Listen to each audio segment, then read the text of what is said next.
संसार में जो दूसरों का सहारा खोजता है वह सत्य स्वरूप ईश्वर की सेवा नहीं कर सकता।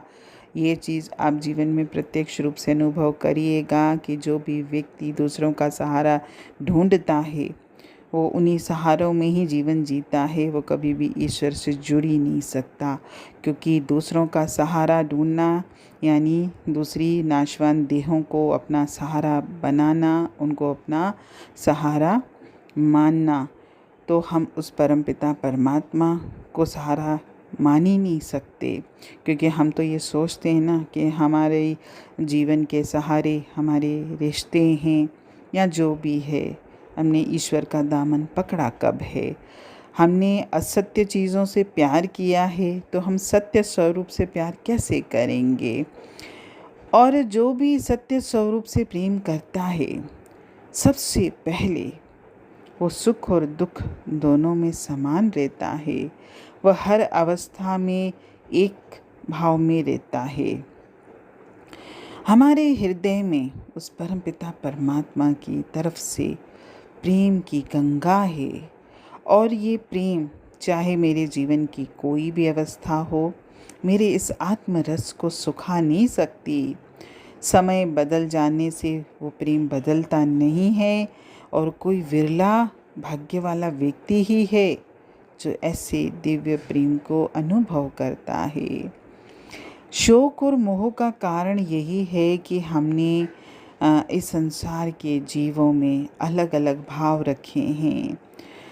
मनुष्य जब एक को सुख देने वाला प्यारा अच्छा समझता है और दूसरे को दुख देने वाला शत्रु समझकर उससे द्वेष करता है, तब उसके हृदय में शोक और मोह का उदय होना तो अनिवार्य ही मतलब होगा ही होगा।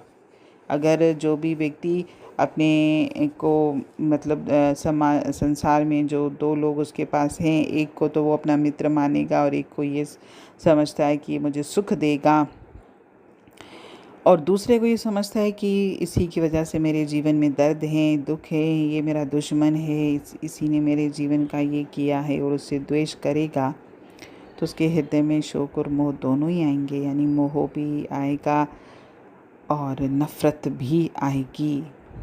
और जिससे वो प्रेम करता है, अगर वो उससे छूटता है तो उसका शोक भी करेगा, उसके दुख में, उस वियोग में दुखी भी रहेगा। और जब सर्व प्राणियों में एक अखंड सत्ता का अनुभव करने लगेगा और प्राणी मात्र को यानी हर जीव को उस परम पिता परमात्मा का अंश समझकर उसे आत्मभाव से प्यार करेगा, तब उसके हृदय में से शोक और मोह अपने आप निकल जाएंगे और वह हमेशा प्रसन्न चित्त रहेगा। संसार में उसके लिए न कोई शत्रु रहेगा न कोई मित्र रहेगा। उसको कोई भी दुखी नहीं कर सकता, कोई उसको क्लेश नहीं पहुंचा सकता। उसके सामने अगर जहर वाला नाग भी आ जाए तो भी अपना स्वभाव वो भूल जाएगा। वो ऐसा बन जाएगा जो भी सत्यचित आनंद स्वरूप परमात्मा से प्रेम करेगा और हमेशा उसी का अंश बनकर उसी के बताए हुए मार्ग पर चलेगा। तभी उसके अंतर में ये सारी बातें आएंगी कि वो शोक और मोह से ऊपर उठेगा, राग द्वेष से ऊपर उठेगा, प्रेम नफरत से भी ऊपर उठ जाएगा। उसे जीवन में किसी भी चीज़ में छोटा बड़ा तेरा मेरा अपना पराया भाव नहीं रहेगा। सब में उसका सम भाव रहेगा और सब में वो अपना ही रूप देखेगा। हरि ओम।